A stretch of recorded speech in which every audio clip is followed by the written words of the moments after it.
NFKRZ, Honest Russian Reaction. Ką jisai galvoja apie, mes jo video žiūrim, ką jis galvoja apie šitą interviu.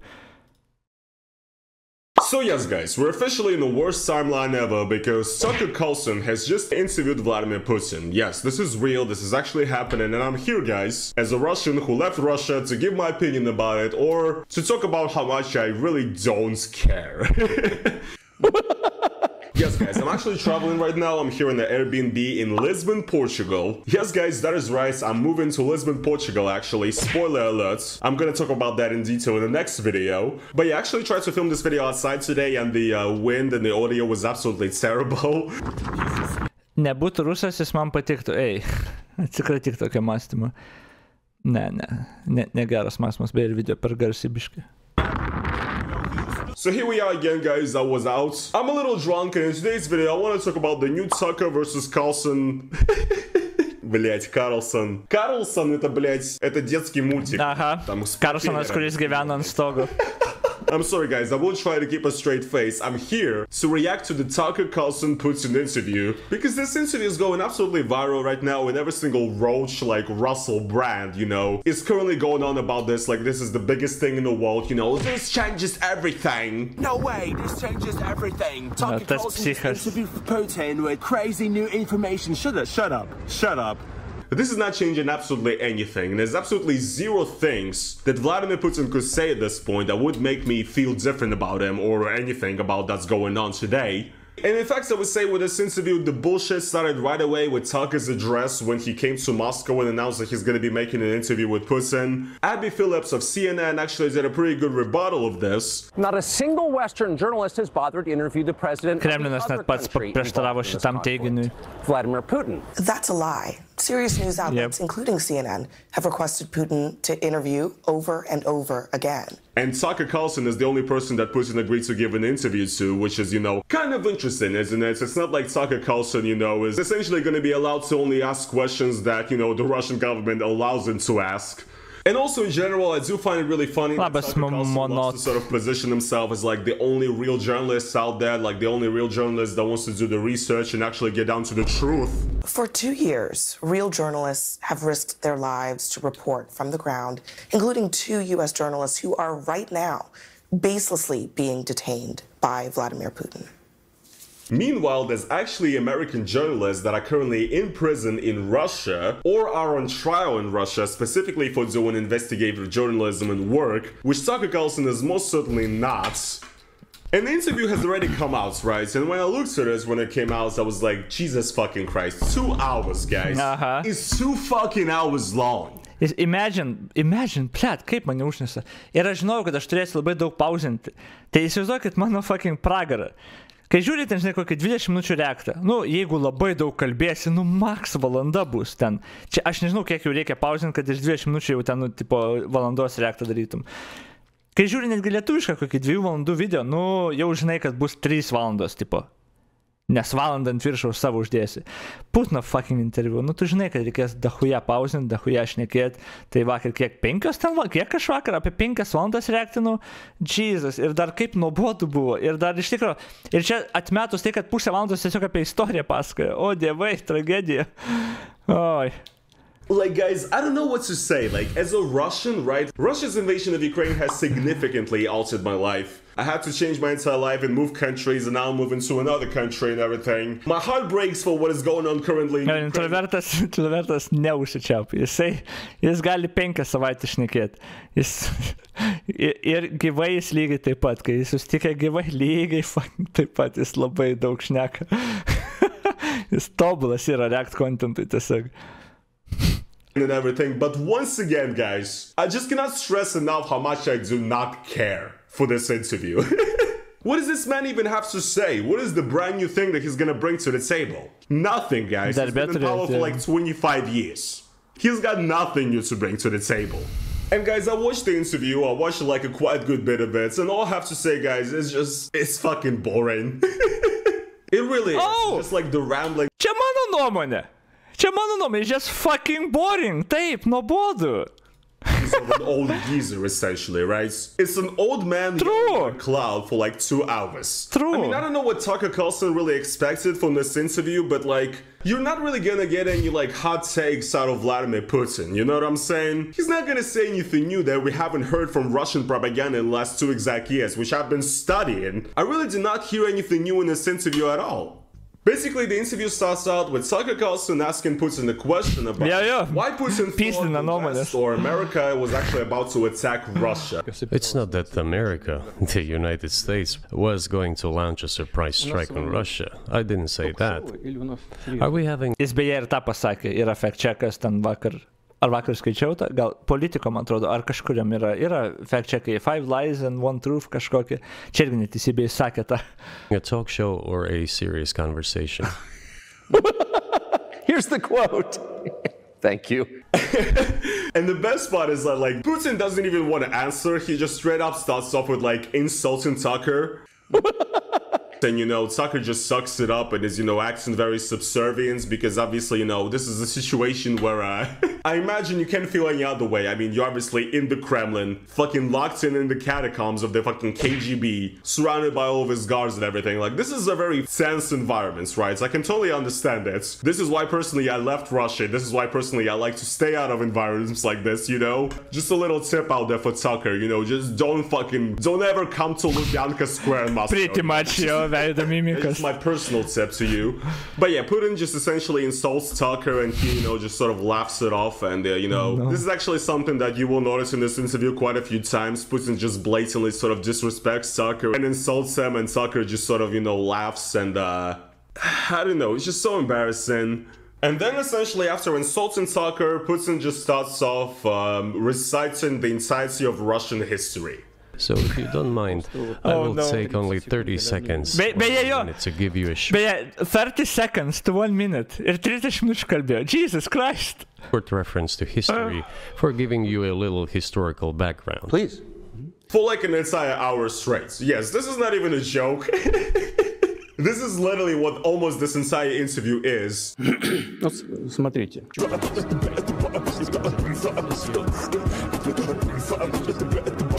Tucker tries to ask him questions, but Putin just responds with like yapping about Russian history.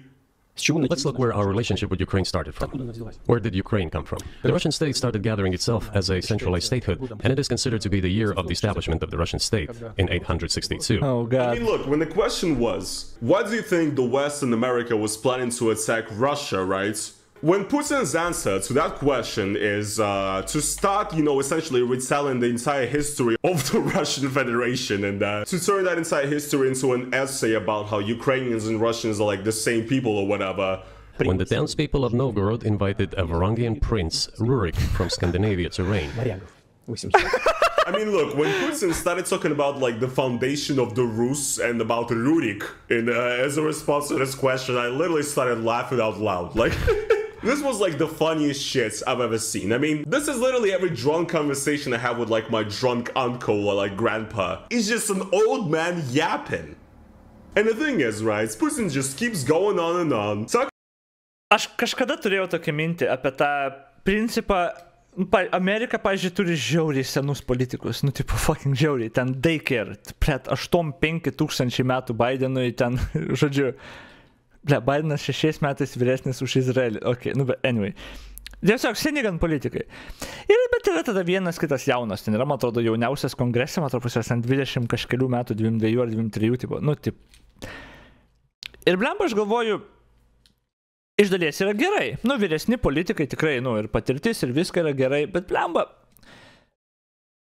jaučiu norėtus, kad daug daugiau būtų jaunų žmonių. Ne visi. Ta išmintis, kad tegu dar būna, bet man atrodo, daug daugiau reikia jaunų žmonių. Ir kol aš suprantu, kol yra rizika, kad tu realiai galbūt padarysi klaidų ar panašiai, bet klaidų padaro ir tie seni. Ir gali būti, kad aš sakyčiau, kad tos senos išmintis galbūt kartais net trukdo progresui kažkokiam eiti priekį arba priimti geresnius sprendimus. Čia, aš nežinau, čia sunkus klausimas būtų, bet man atrodo, tiesiog yra per daug senų žmonių politikai, kurie priiminėja sprendimus apie realiai gyvenimą, kurie jau jie net nelabai supranta. Jaunimas todėl vopšė niekad nebalsuoja, nes ten jiem neaktualu, nes už kurį čia pensininką balsuosi, nu, tipo, kažkaip nežinau. Dabar Zelenskis atrodo, jis atleido tą savo, atleido tą Zalušną jo, ir dabar jo strategija maždaug pakeisti jaunais. Fronte nusipelniusiais ten ar generolais ar kažką, tipo, pakeisti, visokias pozicijas. Ir realiai tai yra toks, lošimas. Techniškai gali būti labai gera idėja perkrauti. Kai tu turi, kaip Game of Thrones Daenerys pasakė, politikai išrenka kitus politikus ir ten the wheel keeps on turning. I'm gonna break the wheel. Kad realiai, jeigu tu nori kažką iš tikro rebootinti, jeigu tu Ukrainą nori rebootinti, tu negali tiesiog po vieną atleidinėti, demokratiškų būdų ar panašiai. Karo realiai metu tokį dalyką kaip generolus ar kariuomenės pakeisti naujais, jaunesniais yra turbūt gan gera idėja. Lygiai tos pačius politikus, jeigu nori nuo korupcijos prasivalyti. Pavyzdžiui, nežinau, gal čia ne tiek susiję, bet, pavyzdžiui, kalbėjom apie tą temą kažkada ir skaičiau apie tą temą, kur mūsų tėvai, pavyzdžiui, ir dar aš realiai, augom tokioj kultūrai, kur jeigu tu eini į ligoninę, tu daktarui duosi pinigų. Tipo, į vokelį ar kažkur duosi ir tai yra tvarka tokia tiesiog. Dabar, jeigu jauną žmogų paklausi, jie nieks neduoda pinigų. Netgi jauni daktarai dabar jau neima, nes tai nėra kultūros dalis, tai nėra, kas čia per dalykas? Iš tikrųjų, kas čia per dalykas? Daktaras gauna algą, jisai atlieka savo darbą, čia kyšiam duodi, kai savęs neužmuštų, seni, wait a second. Tai dar yra ta, bet po truputį, net ne po truputį, gan smarkiai dingsta ta tradicija Lietuvoje. Ir viskas, ko reikėjo, 10-mečio gal, su naujom panetkėm ir panašiai. Tai realiai daug tokių senų praktikų, kurios yra blogos ir panašiai, jos nyksta, bet tu gali ir jas panaikinti tiesiog. Tai aš ir galvoju, gal tikrai būtų labai daug dalykų, kurie yra nusistovėję, blogi ir panašiai, kurios galima perkrauti su naujesniais žmonėms šiek tiek. Pavyzdžiui, aš kalbėjau su vienu karininku Lietuvos, aš nenoriu ten to pasakoti, jis man privačiai parašė, bet papasakoti, kai jisai, gan jaunas yra, bet realiai visą gyvenimą atidavė kariuomenį, tarnybai kariuomenė, ne? Ir dabar jis nori išeiti iš ten. Nes realiai, ką jis man pasakė, labai glaustai. Visų pirma, kad ten yra labai sunkiai ir tu asmeninio gyvenimo negali jokio praškai turėti, nors jaunas esi, bet realiai tie generolai ir nusisėdėjus tvarka, jie tiek metų ten sėdi, kad tu realiai su jokiom naujom idėjom neteisi. Nes ką tu ten jaunas žinai, tylėk maždaug. Nieko ten nekeičia ir dėl, drastiškai nieko, ir smarkiai į gerą pusę nieko nekeičia dėl praktiškai nieko. Ir kaip jisai išsireiškia, aš cituoju maždaug, kad, realiai tik karas privers kažką pakeisti, priverstų kažką pakeisti tose vietose. Ten atvaro ukrainiečių, pavyzdžiui, sako, ten tie patyrė jau tipo kariai ir kažką pasakoja iš fronto, kas naudinga, kas nenaudinga. Ir tie seni generolai ten ar kažkas, aš nežinau, ar generolai jie vadinas, bet tipo, tie seni, jie net nelabai klauso. Maždaug jo, tai tu papasakoji, ačiū tau, viskas zaibys, bet mes nieko nekeisim. Ir toks, sako, tipo, jo, yra tie biški pakeitimai, bet jeigu jie yra labai lėti ir tipo, jo. Tai aš galvoju, turbūt yra daug sistemų, kur gal mes rizikuotumėm naujais pakeisdami jaunesniais, bet man atrodo, gan daug dalykų galėtų padaryti biškai geresnę pusę, jeigu biškai daugiau, gal gerokai daugiau jaunesnių būtų ir politikų ir tarsi. Bet aišku, nereikia nurašyti ir patirties ir visko. Čia, tas jaunas žmogus tai nėra 18 metais tik iš mokyklos, čia aišku taip nėra. Bet jo, man atrodo, tai yra gan naudingas įrankis biškai pajudinti nusistovėjusią tvarką, žinai. Ypač, kai pasaulis taip greit keičiasi. Žiauriai greit pasaulis keičiasi. Jeigu tu užaugai sovietmečio laiku, arba dabar jaunas žmogus auga, jūs gyvenat drastiškai skirtingose pasauliuose. Problemos, lūkesčiai, vizija ateitį, stabilumą, drastiškai skirtingos problemos ir pasauliai. Man atrodo, žmonės jau mano amžiaus realiai, dauguma jų praranda tą sąryšį su jauna karta tuo metu. Dabar aš, kadangi streaminu, aš dar laikau tą ranką ant to pulso, dar kažkiek gaudaus. Dar suprantu jų slengą ir paaiškinu savo draugam, kurie jaunesni, kai kurie būna. Ir tą slengą, ir kaip bendrauja, ir kaip susirašinėja, ir maždaug tos kultūrą visą tą. Bet realiai metai aš nebūčiau internete ir nesekčiau to ir aš būčiau jau out of touch. 5 metai, aš net neįsivaizduočiau, apie ką kalba eina. Dabar įsivaizduokit 20 metų politikos veteraną, kuris gyvenime nėra interneto naudojęs, nes užaugo ne interneto kultūrai. Jį gal pamokino nuogas bičas už jo nugaros įsijungti kamerą ir prie Zoomo prisijungti, bet jis daugiau nieko nesupranta. Jis nesupranta, ką reiškia užaugti, kai laikai yra lygų tavo savivertė, kai narkotikai už kas antro kampo. Ne dėl to, kad blogas gyvenimas reikia gerti laiptiniai, bet dėl to, kad yra recreational tipo dalykas ir labiau kultūrinis dalykas. Tipo, kai tu to nesupranti, kai nesupranti ir jaunų žmonių, ir jų kultūros, ir nieko apie internetą ir pasaulį, kuriame auga, ar tu iš tikrųjų gali priimti gerus sprendimus, gerai informuotus sprendimus, aš nemanau, kad gali. Ir va tas ir norėtus, kad būtų žmonių daugiau biški jaunesnių, aigės. Jo, jau gražulis, aigės, aš pamiminu biški. Bet jo, mano pointas yra tas, kad man atrodo reikia biški daug jaunesnių, nes jie actually galbūt galėtų kažką pakeisti ir gal tada jaunų žmonės sudomintų politiką, nes juos kažkas gal atstovautų. Bet laikas parodys, ar dar kažkas to nori, ar čia iš vis įmanoma, gal čia tiesiog pamąstymas toks ir viskas, nes aš nemanau, kad kažkas čia keisis. Bet man atrodo galima. Ir Ukraina turi neblogą šansą. Jeigu aš daryčiau spėjimą, Ukraina kažkada tikiuosi bus Europos Sąjunga ir tikiuosi bus NATO, bet greičiausiai nebus teritorijos, kokios jie norėtų būti. Bet greičiausiai noriu tikėti, kad nebus tai blogai. Ir Ukraina galbūt dabar darantis sprendimus, kuriuos daro, iš tikrųjų galbūt išsivalys nuo korupcijos, iš tikrųjų išsivalys nuo labai daug negerų dalykų ir pastatys labai gerą šalį. Nes jie turi šansą iš tikrųjų, turės šansą iš tikrųjų. Reikia kažkaip, kad kuo geresniam sąlygom tas užsibaigtų šitas karas. Aš nežinau, reikia kažkaip, kad kuo geresniam sąlygom šitas baigtus, nes kuo daugiau jie atgaus ar atsims, ar... Bet taip kaip galbūt žiūri ateitį, kad pakeisti senus jaunesniais biški, kad tas, statymas iš naujo realiai, tas yra exciting. Žinot, kai būna ir žmogus emociškai, tu turi kažką sugriauti ir tada tas plytas paims statyti iš naujo. Žmonės labai dažnai save reinventina po traumas kokios. Nueina pas terapeutą, iš tų griuvėsių pastato kažką geresnio, gražesnio, galbūt stipresnio. Tipo, tas senas geras, kas nesunaikina, padaro stipresnių. Tai Ukraina turės tą progą, nes jin dabar yra griaunama.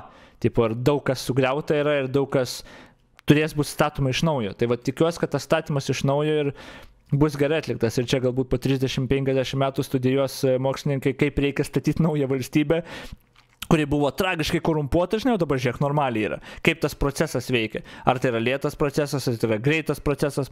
O gal to nieko nebus, gal susinaikinsim visi po 10 metų ir viskas. I don't know. Okay, žiūrim toliau. Sorry, čia buvo intarpas nesusijęs praktiškai su video, bet gerai. Okay, actually tries to interrupt him multiple times throughout this entire, historical speech that Putin has given. I'll give you these documents. Well, it doesn't sound like you're inventing it. I'm not sure why it's relevant to that. But still, these are documents from the archives, copies. And Putin really doesn't care, he still, keeps the story going, And when I was watching this interview, I can say it's pretty obvious throughout this entire thing that Tucker looks obviously pissed. That Putin is going into this boring tirade. Ne, jis nėra pissed, čia man atrodo, čia default Tuckerio išraiška, by the way. And it's not even giving him anything to work with. And he's literally sitting there and thinking, Jesus Christ, this is getting really, really boring. Because it is. This briefing is coming to an end. It might be boring, but it explains many things. I just don't know how it's relevant. Not only is it boring and it has no correlation to anything, but also it's just completely unhinged. I mean, look, can you guys imagine any other major world leader today, for example, Biden or any other leader of any European countries today, essentially just going on about ancient history for 30 minutes in the middle of an interview when asked about a question relating to modern day events?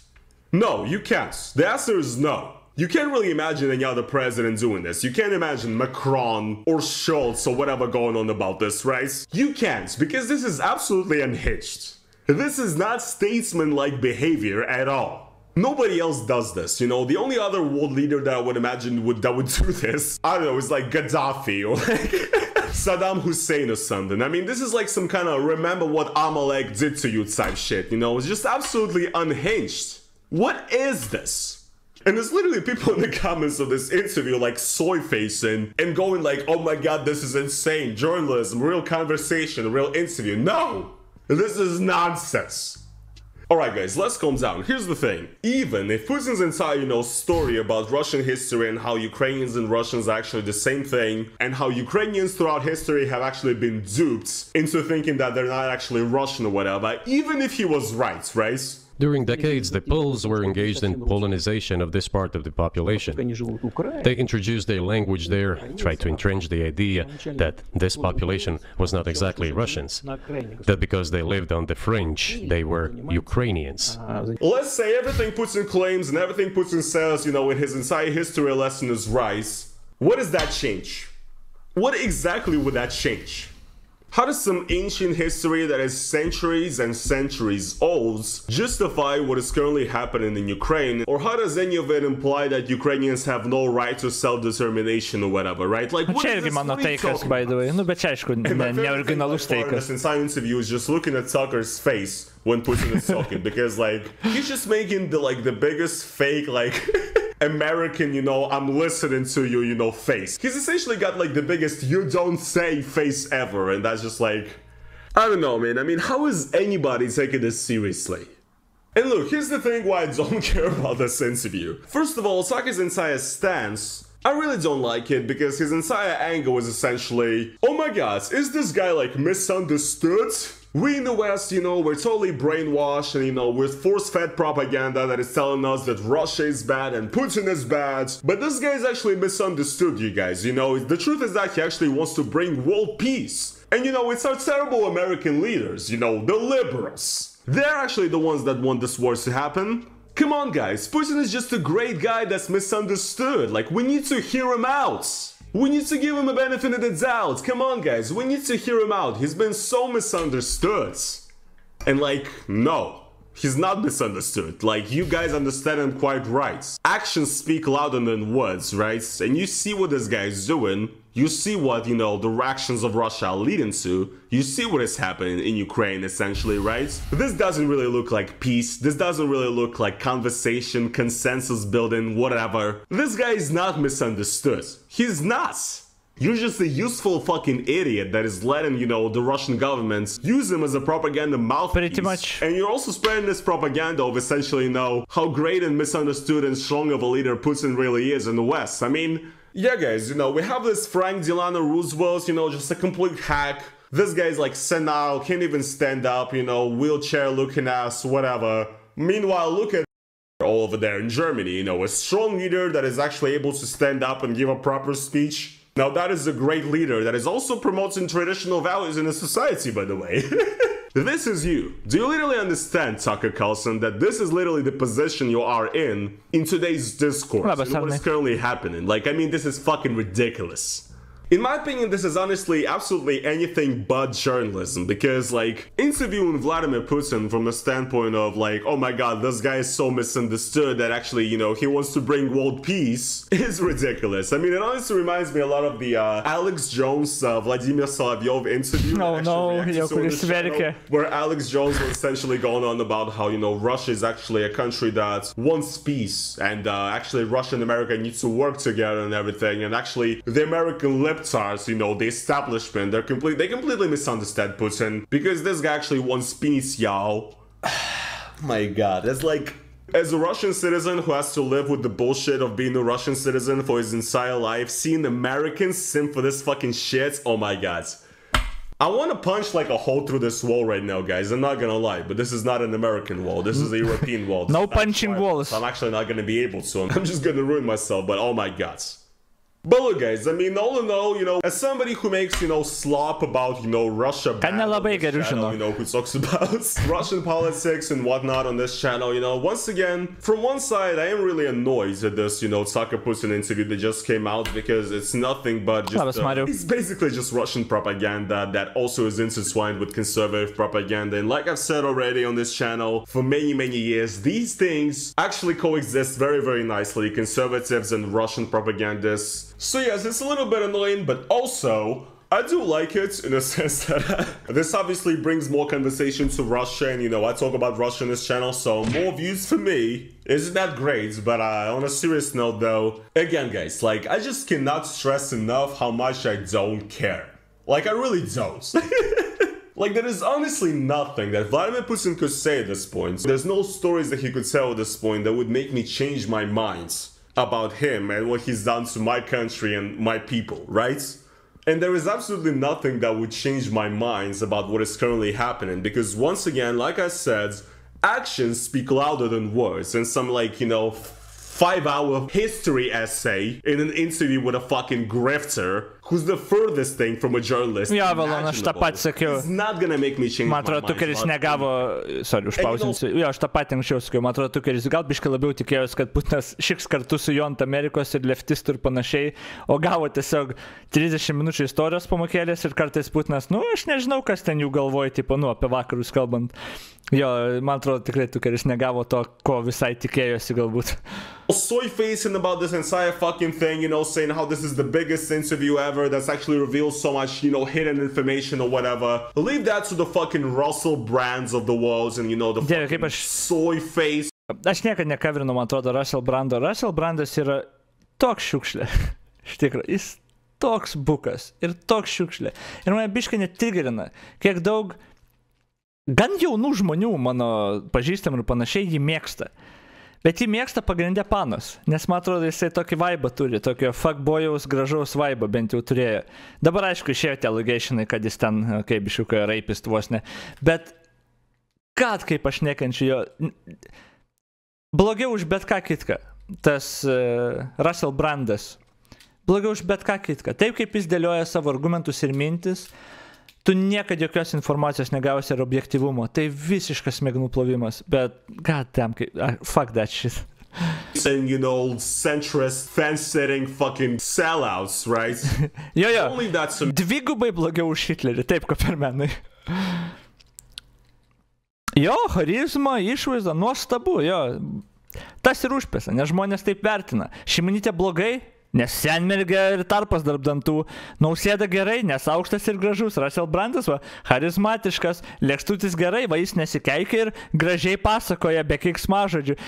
Kai tokie yra žmonių kriterijai, kurie, kad atsirinktų, kuom pasitiki, kuom patiki, kuom ne, vat pagal tokius kriterijus, nu tu žinai, kad čia dalbajobai tiesiog. Tiesiog dalbajobai, be jokio kritinio mąstymo.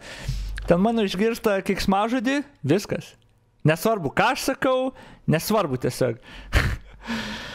Kaip norėtus, kad to proceso nebūtų, kad kažkaip išmokyt žmonės, kaip iš tikro reikia rinktis, kad nemanipuliuotų jumis tiesiog gražus veidas ar kažkas charizmatiško. Bet yra kaip yra, I guess. Gal mokykloje išmokys kažkada, kažkaip, gal, nežinau, pasuksim, paversim, kad pagal kitus kriterijus, nes čia yra tragiškas kriterijus, todėl taip ir manipuliuoja žmonės. I'm not gonna entertain this, but I will make a video about it while drinking the beer, so So yeah guys, once again, what can I say? Tucker Carlson sucks. I mean, this is nothing new. I've already talked about the guy on this channel, not a big fan, and obviously guys, you know I'm like a lefty fucking, you know, soy boy, so Tucker Carlson isn't my favorite source of entertainment and political news. And once again, this interview is just nothing but Putin regurgitates in every single propaganda points that we've been hearing for the last 2 years. You know, me and you guys, you know, we're experts of Russian propaganda, you know, we cannot be swayed by this stuff too easily, so tell your fucking boomer dad or whoever is watching this interview and, you know, freaking out about it right now, that it's not all cranked up to be about. Show him this video. Now, I'm a guy, you know, I drink beer, I drive trucks, I like freedom. Maybe they'll like me as well. But yes, Tucker Carlson puts an interview, absolute nothing burger. So much talk around it, so many YouTube shorts and fucking TikToks to be made. Guys, it sucks. It's boring. It's like literally milquetoast. It's literally hot dog water. It's so mid. There's literally nothing interesting in it. I was literally like sleeping. Spend your time on something different. Watch my channel for 2 hours straight and give me some YouTube revenue, okay guys? Do that instead of watching this interview and Okay, we're done. Okay, supratau, jis kartojasi irgi labai gerai. NFKRZ aiški nuomonė, okay. Koks vakaras ilgas, kaip širdim man gelia.